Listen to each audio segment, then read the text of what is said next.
नमस्कार दोस्तों, स्वागत है आप सभी का।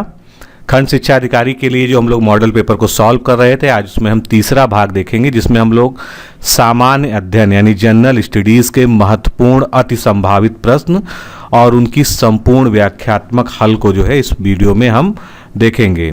बहुत ही इंपॉर्टेंट सीरीज है, क्योंकि इसमें हम केवल प्रश्न और उत्तर नहीं देख रहे हैं, हम साथ ही में जो है उससे संबंधित जितने भी इंपॉर्टेंट फैक्ट हैं जो उस चैप्टर को, उस टॉपिक को पूरी तरह से संपूर्ण बनाते हैं, उसके बारे में भी जो है हम देख रहे हैं। तो वीडियो स्टार्ट करने से पहले बता दूं कि आप जो है हमारे online crash course test series में एडमिशन ले सकते हैं। उसके लिए आपको जो है क्या करना होगा, BEO 2019 लिखकर जो है इस नंबर पर व्हाट्सएप से भेजना है, या और कोई क्वेरी हो तो आप इस नंबर पर जो है कॉल करके, व्हाट्सएप करके बात कर सकते हैं।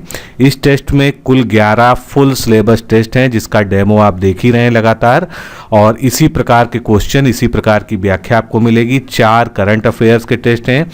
इसके अलावा सारे जितने भी चैनल पर आपको वीडियोस दिखाई देंगे, क्योंकि हम लोग चैनल पर वीडियोस के माध्यम से भी पूरे सिलेबस को कवर करने का प्रयास कर रहे हैं, तो उनकी PDF फाइल्स भी आपको जो है दी जाएगी, और साथ में बीच बीच में एडिशनल मटेरियल भी आपको दिया जाएगा।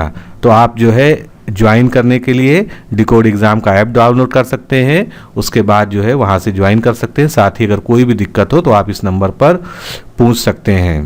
तो चलिए स्टार्ट करते हैं आज का सेगमेंट। आज का पहला क्वेश्चन जो 65 नंबर है, अंडी और ओपर तीपी नाम से प्रचलित विवाह ये किस आदिवासी समुदाय से संबंधित है? तो ये हो जनजाति या आदिवासी समुदाय है जिसमें अंडी और ओपर तीपी नामक जो है विवाह प्रचलित है। अंडी और ओपर तीपी जो है नाम से प्रचलित विवाह से तात्पर्य क्रमशः वार्ता के द्वारा विवाह और अपहरण के द्वारा विवाह है। इस प्रकार का विवाह जो है हो आदिवासी समूह में प्रचलित है। इस जनजातीय समुदाय का सर्वाधिक संकेंद्रण यानी सबसे ज़्यादा ये कहाँ पर है, झारखंड तथा उड़ीसा राज्यों में है। हो समुदाय की अपनी संस्कृति और रीति रिवाज हैं। ये प्रकृति के उपासक होते हैं। इनके अपने गोत्र के कुल देवता होते हैं। हो लोग मंदिर में स्थापित देवी देवताओं की पूजा अर्चना नहीं करते हैं, बल्कि अपने ग्राम देवता देसा उली को अपना सर्वे सर्वा मानते हैं। अन्य अवसरों के अलावा प्रतिवर्ष माघे पर्व के अवसर पर बलि चढ़ाकर ग्राम पुजारी ड्यूरी के द्वारा इस पूजा पाठ की जाती, तथा गांव के सभी लोग पूजा स्थान पर एकत्रित होकर ग्राम देवता से आशीर्वाद प्राप्त करते हैं। तो ये कई सारी जो है प्रथाएं हैं। आगे चलते हैं, अगला क्वेश्चन देखते हैं। कौन सा इनमें से सुमेलित नहीं है? तो श्रीहरिकोटा कहाँ पर है? आंध्र प्रदेश में है, हम लोग जानते हैं। थुम्बा कहाँ पर है? ये केरला में है। पोखरण राजस्थान में है, लेकिन भाभा एटॉमिक रिसर्च सेंटर जो है ये कर्नाटक में नहीं है। ये कहाँ पर है? ये महाराष्ट्र में है। इसी वजह से जो है ये उत्तर यहाँ पर सही होगा। तो भाभा एटॉमिक सेंटर जो है ये परमाणु ऊर्जा का शांतिपूर्वक ढंग से उपयोग करने हेतु नीतियों बनाने के लिए 1948 में परमाणु ऊर्जा कमीशन की स्थापना की गई थी। इन नीतियों को निष्पादित करने के लिए 1954 में परमाणु ऊर्जा विभाग की भी भारत में स्थापना हुई थी। अब परमाणु ऊर्जा विभाग के परिवार में 5 प्रमुख अनुसंधान केंद्र हैं, जिनका बार बार जो है क्वेश्चन आता है। तो सबसे पहले भाभा परमाणु अनुसंधान केंद्र, जिसको हम बार्क नाम से जानते हैं, ये कहाँ पर है? मुंबई महाराष्ट्र में। इंदिरा गांधी परमाणु अनुसंधान केंद्र, जिसको IGCAR कहते हैं, ये कलपक्कम तमिलनाडु में है। उन्नत तकनीकी केंद्र, जिसको हम कैट कहते हैं, ये इंदौर में है। Variable energy cyclotron centre Kolkata में है। और परमाणु पदार्थ अन्वेषण और अनुसंधान निदेशालय, इसको शॉर्ट में AMD कहते हैं, ये हैदराबाद में है। इसके अलावा परमाणु ऊर्जा विभाग 7 राष्ट्रीय स्वायत्त संस्थानों को भी आर्थिक सहायता देता है, जो इसकी मदद से चलते हैं। वो कौन से हैं? टाटा फंडामेंटल अनुसंधान संस्थान, जो TIFR कहते हैं, ये मुंबई में है, जहाँ पर ज़्यादातर जो है कैंसर और बाकी जो है न्यूक्लियर रिसर्च होती हैं। टाटा स्मारक केंद्र, ये भी मुंबई में है। साहा नाभिकीय भौतिक संस्थान SINP कोलकाता में है। भौतिकी संस्थान भुवनेश्वर में है। हरिश्चंद्र अनुसंधान संस्थान इलाहाबाद में। गणितीय विज्ञान संस्थान चेन्नई में। और प्लाज्मा अनुसंधान संस्थान हैदराबाद में है। तो दोस्तों जितने भी अनुसंधान संस्थान होते हैं किस जगह स्थापित हैं, ये सबसे ज़्यादा जो है पूछे जा सकते हैं। आगे का क्वेश्चन देखते हैं, सूर्य की जो सबसे बाहरी परत होती है उसको किस नाम से जाना जाता है। तो सूर्य की जो है सबसे आउटर मोस्ट लेयर को कोरोना या हिंदी में किरीट नाम से जाना जाता है। अब सूर्य के जितने भी धरातल और उसके बाहर क्या है अंदर क्या है सब कुछ हम इस व्याख्या में देखेंगे। तो सूर्य धरातल के ऊपर मंडल को 3 भागों में विभाजित किया है। सबसे पहले प्रकाश मंडल, वर्ण मंडल और कोरोना। संवहनी मेखला को की सतह अर्थात सूर्य के धरातल को हम प्रकाश मंडल के नाम से जानते हैं, जिसको इंग्लिश में हम फोटोस्फीयर कहते हैं। फिर प्रकाश मंडल के ऊपर एक आवरण के रूप में वर्ण मंडल होता है, जिसको हम क्रोमोस्फीयर कहते हैं इंग्लिश में, जो सूर्य का वायुमंडल होता है। कोरोना सूर्य के वायुमंडल का सबसे बाहरी आवरण है, जो वर्ण मंडल के यानी फोटोस्फीयर के बाहर पाया जाता है। इसके विरल किंतु अति तप्त गैसें होती हैं, बहुत ज़्यादा गर्म होती हैं। कोरोना केवल सूर्य ग्रहण के समय दिखाई देता है। निकट भविष्य में कोरोना के अध्ययन हेतु इसरो द्वारा आदित्य L1 मिशन जो है भेजा जाएगा, जिसकी प्लानिंग चल रही है। अब सूर्य की जो है विभिन्न जो परतें हैं उसके बारे में विस्तार से जानते हैं। तो पहले सबसे आंतरिक भाग जो है ये कोर कहलाता है। सूर्य के कोर का व्यास लगभग 3.48 लाख किलोमीटर है। केंद्र का तापमान कई बार एग्जाम में पूछा जा चुका है, लगभग 15 मिलियन डिग्री सेंटीग्रेड होता है, जिससे यहाँ पर सभी पदार्थ जो है प्लाज्मा अवस्था में रहते हैं।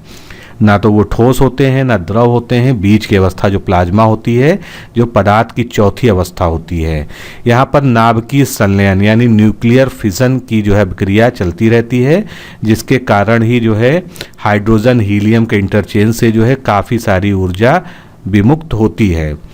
अगला जोन कौन सा है, विकिरण मेखला, जिसको हम रेडिएटिव जोन कहते हैं। ये कोर के बाहर होता है। इस मेखला की चौड़ाई लगभग 3.8 लाख किलोमीटर होती है, जो केंद्र के चारों ओर से ढके हुए हैं। उसके बाद संवहनी मेखला, जिसको कन्वेक्शन जोन कहते हैं, ये विकिरण मेखला के घेरे हुए होती है। 1.39 लाख किलोमीटर मोटाई वाली संवहनी मेखला तीसरे स्तर का निर्माण करती है। ये परत कोशिकाओं का निर्माण करती है, नीचे बड़ी तथा ऊपर बड़ी छोटी कोशिकाएं पाई जाती हैं। अब जो सूर्य के मंडल हैं धरातल पे, उनको जो है एक एक करके हम जो है देख लेते हैं। तो सबसे पहले हम बात करते हैं प्रकाश मंडल, जिसको हमने कहा फोटोस्फीयर। संवहनी मेखला यानी कन्वेक्शन जोन की सतह अर्थात सूर्य के धरातल को क्या कहते हैं, प्रकाश मंडल या फोटोस्फीयर कहते हैं। इसका तापमान एक बार पूछा गया था एग्जाम में, लगभग 6000 डिग्री सेंटीग्रेड होता है। इस मंडल में प्रकाश के कुछ रंगों का अवशोषण हो जाता है। जहाँ जहाँ पर प्रकाश के रंगों का अवशोषण होता है वहाँ पर कुछ काली रेखाएं दिखाई देती हैं, और इन काली रेखाओं का एक विशेष नाम है जो एग्जाम में पूछा जा चुका है, जिसको हम फ्रॉनहोफर रेखा के नाम से जानते हैं, जो इसको खोजने वाले साइंटिस्ट के नाम पे रखा गया है। और सौर कलंक, इसी तरह से काले काले स्पॉट होते हैं जिनको सन स्पॉट कहते हैं, वो भी इसी मंडल में पाए जाते हैं। अगला क्रोमोस्फीयर है, जिसको हम हिंदी में वर्ण मंडल कहते हैं। ये प्रकाश मंडल के ऊपर एक आवरण के रूप में 2000 से 3000 किलोमीटर की मोटाई में फैला होता है। वर्ण मंडल का आरंभ प्रकाश मंडल की ऊपरी परत में होता है, जहां पर हाइड्रोजन ऋणात्मक होती है और कम होती है। इसे सूर्य का वायुमंडल भी कहते हैं। वरमंडल में जो गैसें का प्रवाह होता है ऊपर उठते हुए, उसको स्पिक्यूल कहा जाता है। कभी कभी इस मंडल में तीव्र गहनता का प्रकाश उत्पन्न होता है, जिसे सौर ज्वाला कहते हैं। इंपॉर्टेंट है एग्जाम के पॉइंट ऑफ व्यू से। तथा इसी ज्वाला से एक्स तथा गामा किरणें बाहर निकलती हैं। अब आखिरी जो किरीट है, जिसको हम कोरोना कहते हैं, ये सूर्य के वायुमंडल की सबसे बाहरी परत है, जो वर्णमंडल यानी फोटोस्फीयर के ऊपर पाया जाता है। जैसे जैसे सूर्य के केंद्र से दूरी बढ़ती जाती है, ये आवरण जो है क्षीण होता जाता है। अतः कोरोना का बाहरी भाग क्षीण होकर आयन तथा इलेक्ट्रॉन की पवनों में परिवर्तित हो जाता है। इन पवनों को सौर पवनें कहा जाता है, ये भी एग्जाम में पूछा जा चुका है। इस मंडल में लाल रंग की लपटें उठती हैं, जो काफ़ी ऊंचाई तक जाती हैं। सूर्य के ध्रुवीय भाग के ऊपर इस मंडल में एक छेद होता है, जिसे कोरोना होल कहते हैं, और इस कोरोना होल से रेडियो वेव्स जो है इमिट होती हैं, बाहर निकलती रहती हैं। अगला प्रश्न, दी गई स्थानीय पवनों में से कौन सी गर्म स्थानीय पवनें हैं? यानी जो है स्थानीय पवनें तो सभी हैं, लेकिन उनसे गर्म कौन सी है? इनमें से ब्रिकफील्ड, खमसिन और सिरोको, ये क्या है, तीनों गर्म स्थानीय पौने हैं। आगे हम सारा डिटेल इसका देखते हैं। तो ब्रिकफील्ड और खमसिन सिराको ये तीनों गर्म स्थानीय पौने हैं। मिस्ट्रल जो है ये रोन घाटी फ्रांस में जाड़े में चलने वाली ठंडी हवा है। गर्म हवाएं, ठंडी हवाएं या जो है जो स्थानीय पौने हैं किस स्थान पर चलती हैं, इससे क्वेश्चन बहुत पूछे जाते हैं। तो सबसे पहले सारी जो है हम गर्म हवाओं की बात करते हैं। सिराको ये सहारा रेगिस्तान के ऊपर चलती है। लेवेज ये स्पेन में चलती है। खमसिन जो है इजिप्ट में या मिस्र में। हरमट्टन पौने पूछा जा चुका है, सहारा रेगिस्तान में भी चलती है। सांता आना इम्पॉर्टेंट है एग्ज़ाम की दृष्टि से, यूएसए में चलती है। जोंडा ये अर्जेंटीना की गर्म स्थानीय हवा है। और ब्रिकफील्डर जो है ये क्या है, ऑस्ट्रेलिया की जो है गर्म हवा है। अब ठंडी हवाएं देखते हैं। मिस्ट्रल ये स्पेन और फ्रांस में चलने वाली है। बोरा एड्रियाटिक तट पर। पैम्पेरो अर्जेंटीना में। और बुरान ये जो है साइबेरिया में चलने वाली ठंडी हवाएं स्थानीय हैं। अगला प्रश्न हम देखते हैं, निम्नलिखित में से कौन से देश फारस की खाड़ी को घेरे हुए हैं, यानी फारस की खाड़ी के चारों ओर से ये स्थित हैं। तो इनमें सभी सही हैं, यानी इराक, यूएई, बहरीन, कुवैत और ओमान ये चारों ही जो है फारस की खाड़ी को घेरे हुए हैं। इसके बारे में और तथ्यों को देखते हैं। खाड़ी किसे कहते हैं, समुद्र पानी के ऐसे जलाशय को कहते हैं जो किसी ओर से सागर या महासागर से तो जुड़ी हो लेकिन इसके इर्द गिर्द काफ़ी हद तक धरती का घेरा हो। समुद्री तट में छोटे से छोटे मोड़ को यह दर्जा नहीं दिया जाता, केवल महत्वपूर्ण क्षेत्रफल वाले जलाशयों को ही खाड़ी बुलाया जाता है। फारस की खाड़ी पश्चिमी एशिया में स्थित एक भूमध्य सागरीय खाड़ी है। फारस की खाड़ी पर तट रेखा वाले देश कौन से हैं? अब इसका उत्तर से दक्षिण क्रम भी पूछा जा सकता है, इम्पॉर्टेंट है। तो सबसे पहले उत्तर में ईरान, उसके बाद ओमान का मुसंदम एस्क्लेव, फिर यूएई, सऊदी अरब, कतर, बहरीन, कुवैत और उत्तर पश्चिम में इराक। ये जो है क्रम हो गया उत्तर से दक्षिण का।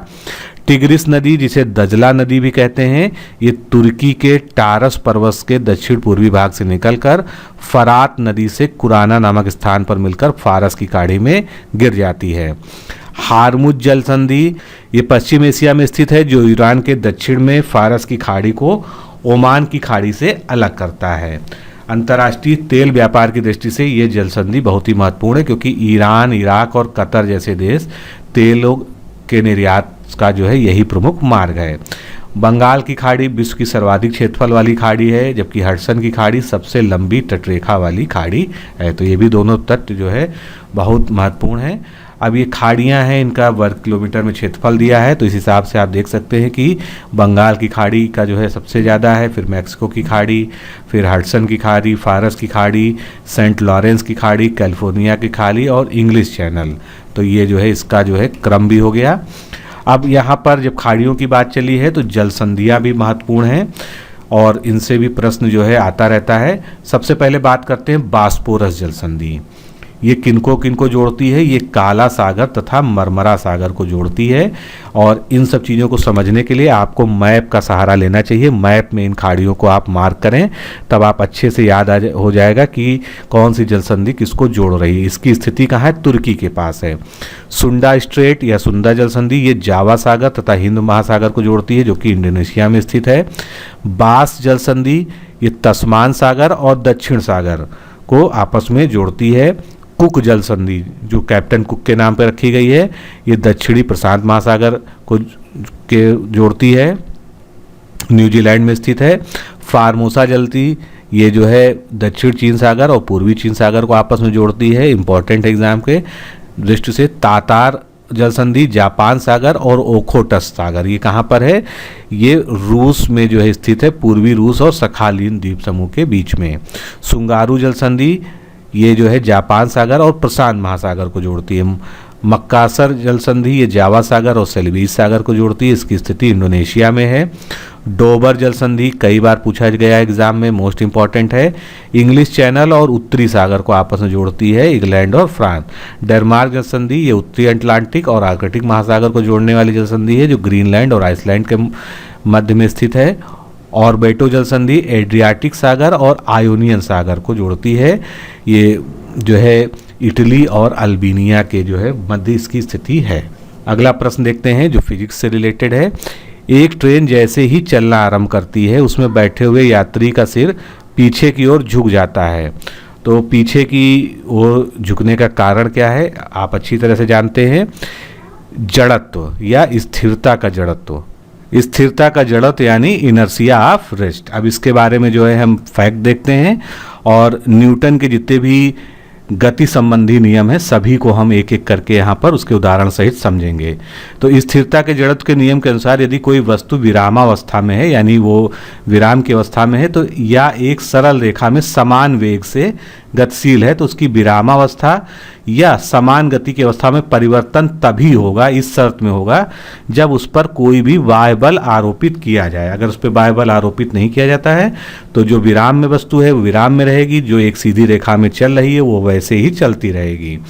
जैसे कार या ट्रेन में असावधानी से बैठे यात्री कार या ट्रेन के एकाएक चल देने से पीछे की ओर गिर जाते हैं। इसका कारण यह है कि यात्री के शरीर का निचला हिस्सा जो गाड़ी के संपर्क में है गाड़ी के साथ साथ चलने लगता है, परंतु ऊपरी हिस्सा जो है जड़त्व के कारण जो है इनर्शिया के कारण विरामावस्था में ही बना रहता है। फलतः यात्री के ऊपर का हिस्सा आगे की ओर झुक जाता है। अब न्यूटन के गति विषयक नियम और इससे कई सारे प्रश्न बनते हैं, एक एक करके हम इसको देखते हैं। तो फर्स्ट लॉ ऑफ मोशन जिसको जड़त्व का नियम या लॉ ऑफ इनर्शिया कहते हैं, जिसके बारे में अभी जाना हमने, तो इसमें कुछ विशेष बताने की आवश्यकता नहीं है। अगला जो है नियम क्या है, सेकेंड लॉ ऑफ मोशन जो है या न्यूटन का जो है द्वितीय गति विषयक नियम। इस नियम के अनुसार यदि वस्तु का संवेग परिवर्तन की दर उस वस्तु पर लगने वाले असंतुलित बल के समानुपाती होती है तथा बल की दिशा में ही होती है। तो इसका एक्सप्लेनेशन क्या है, न्यूटन के द्वितीय नियम के अनुसार यदि किसी वस्तु पर बल आरोपित किया जाता है जिसे हम F से डिनोट करेंगे फोर्स, उस वस्तु के द्रव्यमान यानी मास तथा त्वरण के गुणनफल के बराबर होता है। यानी बल और बल का जो गुरुत्वीय मात्रक है वो किलोग्राम भार होता है। तो इसका मतलब क्या हुआ, गुरुत्व बल बराबर द्रव्यमान गुणे गुरुत्वीय त्वरण, ये जो है भार के लिए फार्मूला हो गया।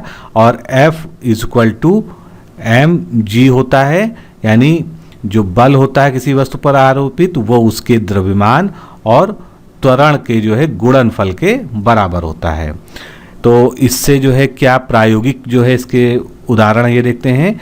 क्रिकेट के खेल के समय फील्डर जब तेजी से आती हुई गेंद को कैच करता है तो अपने हाथों को गेंद के वेग की दिशा में पीछे की ओर धीरे धीरे खींचता हुआ जाता है, तभी वो कैच पकड़ पाता है। कराटे का खिलाड़ी हाथ के प्रहार के एक ही झटके में बर्फ की सिल्ली या ईंट की परतों को तोड़ देता है, वो भी जो है सेकंड लॉ के ही कारण संभव है। और कील को दीवार में ज़्यादा गहराई तक गाड़ने के लिए भारी हथौड़े से प्रहार किया जाता है। अब बात करते हैं थर्ड लॉ ऑफ मोशन, या जो है इसको हम क्रिया प्रतिक्रिया के नियम से ज़्यादा पॉपुलरली जानते हैं, एक्शन रिएक्शन लॉ। तो इस नियम के अनुसार एक वस्तु दूसरी वस्तु पर क्रिया रूप में जितना बल लगाती है दूसरी वस्तु भी उतना ही बल विपरीत दिशा में प्रतिक्रिया के रूप में लगाती है। अतः इस नियम को क्रिया प्रतिक्रिया का नियम या एक्शन रिएक्शन लॉ कहा जाता है। इसके उदाहरण महत्वपूर्ण है, कई बार पूछे गए एग्जाम में।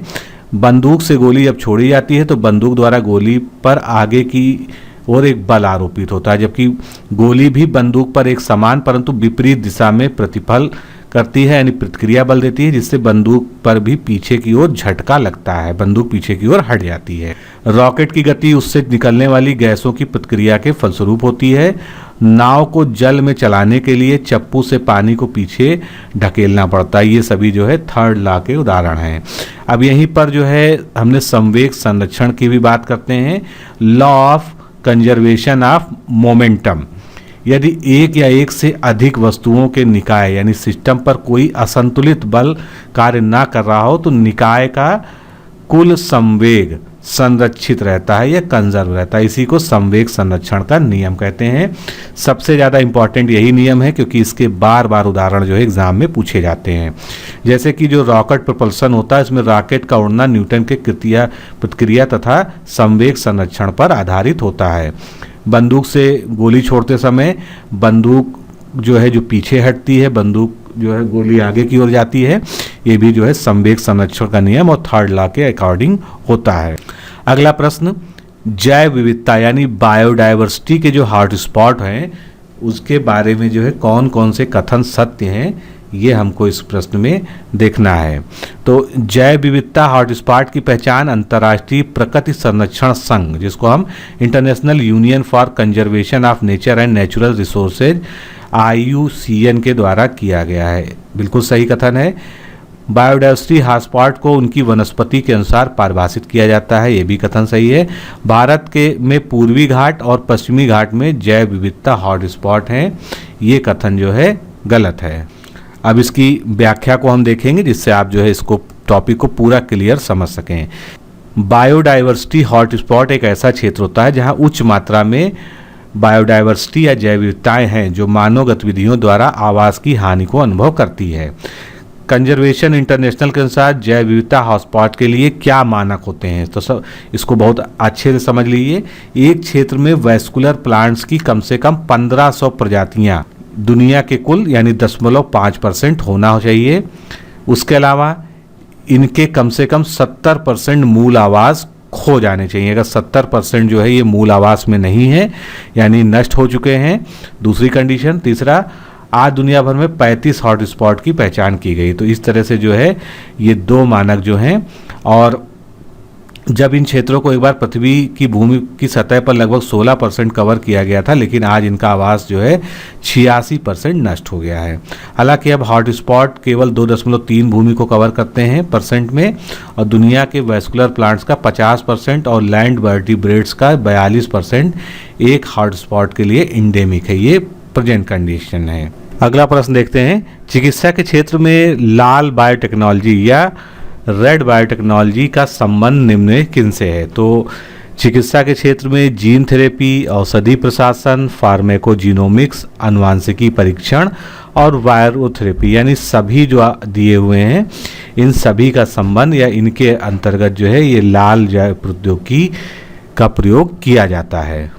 अब अगर हम बायोटेक्नोलॉजी को परिभाषित करें तो बायोटेक्नोलॉजी जो है टेक्नोलॉजी का वो विषय है जो इंजीनियरिंग और टेक्नोलॉजी के डेटा और तरीकों का उपयोग करके जीवों और जीवन तंत्रों से संबंधित अध्ययन और समस्या के समाधान के लिए उपयोग किया जाता है। जैव प्रौद्योगिकी या बायोटेक्नोलॉजी का जो है क्षेत्र बहुत व्यापक है, जैसे कि मेडिकल फील्ड में, डायग्नोस्टिक्स में, एग्रीकल्चर में, आनुवांशिक फसलें उगाने के लिए, खाद्य परिरक्षण, जैव सुधार, अपशिष्ट प्रबंधन, ऊर्जा उत्पादन, इन सभी में यूज़ हो रहा है। चिकित्सा के क्षेत्र में जब हम बायोटेक्नोलॉजी को यूज़ करते हैं तो उसको जो है हम रेड बायोटेक्नोलॉजी या लाल जैव प्रौद्योगिकी के नाम से जानते हैं। वाइट जैव प्रौद्योगिकी क्या है? जब हम इंडस्ट्रियल सेक्टर में यानी औद्योगिक क्षेत्र में जैव प्रौद्योगिकी का उपयोग करते हैं तो उसको हम वाइट या श्वेत जैव प्रौद्योगिकी कहेंगे। जीन थेरेपी क्या होती है? किसी भी व्यक्ति की अनुवांशिक संरचना से संबंधित बीमारियों का जो निदान किया जाता है, उपचार किया जाता है, वो इसी के अंतर्गत किया जाता है। फार्माकोजीनेमिक्स, तो इसमें क्या है? फार्मा है और जीनोमिक्स है, यानी जेनेटिक्स और फार्माकोलॉजी या औषधियों का जो है ये संयोजन है। वायरोथेरेपी, जैसा इसके नाम में ही वायरस जुड़ा हुआ है, तो ये भी एक चिकित्सा उपचार है जो विषाणुओं यानी वायरस से संबंधित होता है। आगे बहुत महत्वपूर्ण पॉइंट जो है आपको बताना है कि पीत जैव प्रौद्योगिकी या येलो बायोटेक्नोलॉजी, इसको पूछा जाए तो आप क्या बताएंगे? ये कीट जैव प्रौद्योगिकी या इंसेक्ट बायोटेक्नोलॉजी से संबंधित है। इसी तरह से ग्रीन या हरा जैव प्रौद्योगिकी जो है किससे संबंधित है? पेड़ पौधों से। और रेड बायोटेक्नोलॉजी आपने जान ही लिया, ये मेडिकल फील्ड या चिकित्सा क्षेत्र से संबंधित है। अगला प्रश्न, प्रायद्वीपीय भारत की पूर्व दिशा में बहने वाली नदियों का उत्तर से दक्षिण का हमको सही क्रम इसमें बताना है। तो इसमें उत्तर से दक्षिण का सही क्रम क्या है? स्वर्ण रेखा, जिसको सुवर्ण रेखा भी कहते हैं, उसके बाद गोदावरी, कृष्णा, पेन्ना, कावेरी और बैंगई, ये जो है उत्तर से दक्षिण का इसका सही क्रम हो गया है। तो ये आपके सामने यहाँ लिखा हुआ है स्वर्ण रेखा। महानदी भी इसमें आ जाती है, महानदी विकल्प में नहीं था लेकिन यहाँ पर ऐड कर दिया गया जिससे आप महानदी को भी लोकेट कर पाएँ। उसके बाद गोदावरी, कृष्णा, पेन्ना, कावेरी और बैंगई, ये जो है उत्तर से दक्षिण प्रायद्वीपीय नदियों का क्रम है जो बहुत इंपॉर्टेंट है, आपको याद रखना चाहिए। अब हम एक एक नदी के बारे में डिटेल देखते हैं कि किसकी उत्पत्ति कहाँ से होती है और उनके बारे में विशिष्ट बातें क्या हैं। तो सबसे पहले गोदावरी की बात करते हैं। यह प्रायद्वीपीय भारत की सबसे बड़ी रिवर सिस्टम है, नदी प्रणाली है। यही कारण है इसे दक्षिण की गंगा भी कहा जाता है। ये महाराष्ट्र के नासिक जिले से निकलकर बंगाल की खाड़ी में जाकर गिर जाती है। पेनगंगा, इंद्रावती, प्रहिंता, मंजरा, ये सभी इसकी जो है सहायक नदियां हैं। कृष्णा नदी की बात अगर करें, ये प्रायद्वीपीय भारत की दूसरी सबसे बड़ी नदी है, यानी सेकेंड लार्जेस्ट जो है रिवर है, जो सह्याद्री के महाबलेश्वर के निकट से निकलकर बंगाल की खाड़ी में गिरती है। इसकी कुल लंबाई 1401 किलोमीटर है। कोयना, तुंगभद्रा और भीमा या भीम इसकी जो है सहायक नदियां हैं। महानदी ये छत्तीसगढ़ के रायपुर जिले के सिंघावा के पास से निकलती हैं और बंगाल की खाड़ी में जाकर गिरती है। ये 851 किलोमीटर लंबी है और इसका जल ग्रहण क्षेत्र 1.42 लाख वर्ग किलोमीटर है। अगला कावेरी की बात करें, ये कर्नाटक में कोडगु जिले के ब्रह्मगिरी पहाड़ियों से निकलती है। इसकी कुल लेंथ कितनी है ब्रह्मगिरी पहाड़ियों की? 1341 मीटर है। इस नदी की लंबाई 800 किलोमीटर है और इसका जो बेसिन है या जल ग्रहण क्षेत्र है ये 81,155 वर्ग किलोमीटर स्क्वायर किलोमीटर है। इसकी सहायक नदियाँ पूछी जा सकती हैं, कामबिनी, भवानी, अमरावती, ये सभी इसकी सहायक नदियाँ हैं। अब नर्मदा की बात करें जो बहुत महत्वपूर्ण है, ये कहाँ से निकलती है? अमरकंटक पठार के पश्चिमी दिशा में लगभग 1057 मीटर ऊंचाई पर दक्षिण में सतपुड़ा और उत्तर में बिंद श्रृंखला के बीच में दरार घाटी से निकलती है। ये संगमरमर की चट्टानों में एक सुरम्य कंठ बनाती है और जबलपुर के पास धुआंधार झरने के रूप में बहती है। तो पूछा जाता है कभी कभी कि धुआंधार झरना किस पे स्थित है, तो नर्मदा नदी इस पर स्थित है। लगभग 1312 किलोमीटर की यात्रा करने के बाद ये दक्षिण में अरब सागर में मिलती है। ये भी इम्पॉर्टेंट है कि इसका जो है संगम या मुहाना कहाँ पर है? ये अरब सागर में है। इसका जो बेसिन है, जलग्रहण क्षेत्र है, वो 98,796 स्क्वायर किलोमीटर है। और सरदार सरोवर परियोजना बहुत बार पूछा गया है, ये भी नर्मदा नदी पर ही स्थित है। तापी नदी की बात करें तो पश्चिम की ओर बहने वाली ये अत्यंत महत्वपूर्ण नदी है। ये मध्य प्रदेश के बैतूल जिले से के मुल्ताई नामक स्थान से निकलती है। 724 किलोमीटर लंबी है। इसका जल ग्रहण क्षेत्र 65,145 स्क्वायर किलोमीटर है। अब नदियों की बात चली है तो इसके बारे में विशेषताएं भी देखते हैं। भारत की पश्चिम दिशा की ओर बहने वाली नदियों यानी वेस्टर्न फ्लोइंग रिवर्स की प्रमुख विशेषताएं क्योंकि कौन कौन सी हैं, क्योंकि पूर्व और पश्चिम में जो है काफ़ी सारे अंतर हैं। तो ये नदियां पूर्व से पश्चिम दिशा में बहती है तथा पूर्व की ओर बहने वाली नदियों की अपेक्षा इनकी संख्या काफ़ी कम है। एक अंतर ये हो गया। भारत की पश्चिम दिशा की ओर बहने वाली नदियाँ जो है नर्मदा, तापी, साबरमती, माही, लूनी इत्यादि हैं। पश्चिम की ओर बहने वाली नदियां पूर्व में बहने वाली नदियों की भांति बृहद डेल्टाओं का निर्माण नहीं करती हैं। इसका कारण क्या है? इसका मुख्य कारण यह है कि पश्चिम की ओर बहने वाली नदियां अपेक्षाकृत ऊंचे नीचे रस्तों, भ्रंश घाटियों, पथरीले सक्रिय रस्तों से गुजरती हैं, जिनके चलते इनकी गति अधिक होती है और ये अपने साथ कम पदार्थ बहाकर ले जाती हैं। तो अगर ये जो है डेल्टा का निर्माण नहीं करती हैं तो किसका निर्माण करती हैं? ये ईस्चुरी का निर्माण करती हैं, याद रखिएगा। नर्मदा नदी अमरकंटक की पहाड़ी यानी मध्य प्रदेश से निकलकर खंबात की खाड़ी यानी अरब सागर में जाकर गिरने वाली प्रायद्वीपीय भारत की सबसे लंबी नदी है। ताप्ती ये मध्य प्रदेश के बैतूल जिले से निकलकर खंबात की खाड़ी में भी गिरती है। जुआरी नदी पूर्व से पश्चिम में बहने वाली नदी है। इस नदी का उद्गम पश्चिमी घाट में हेमदत्त बासर में है, जो गोवा राज्य में बहने वाली ये सबसे लंबी नदी है। मांडवी नदी कर्नाटक के बेलगांव जिले से सोन सागर नामक स्थान से निकलकर अरब सागर में गिरती है। अब अरब सागर में जल गिराने वाली अरब सागर में मिलने वाली नदियों का क्रम जो है बताना है उत्तर से दक्षिण की ओर। तो कौन कौन सा क्रम हुआ? सबसे उत्तरी नदी लूमी, उसके बाद साबरमती, फिर माही, नर्मदा, तापी, मांडवी, जुआरी, सारावती, गंगा वैली, पेरियार और भरतपुजा, ये सभी नदियां जो है उत्तर से दक्षिण क्रम में व्यवस्थित हैं। उनकी खासियत क्या है? ये अरब सागर में इनका मुहाना है, तो इसको स्पेशली नोट कर लीजिएगा। इतनी सारी नदियां आपको कहीं एक साथ जो है इस क्रम में लिखी हुई नहीं मिलेंगी। दोस्तों आज के इस लेक्चर में इतना ही, इसको कंटिन्यू करेंगे अगले पार्ट में। नमस्कार, धन्यवाद।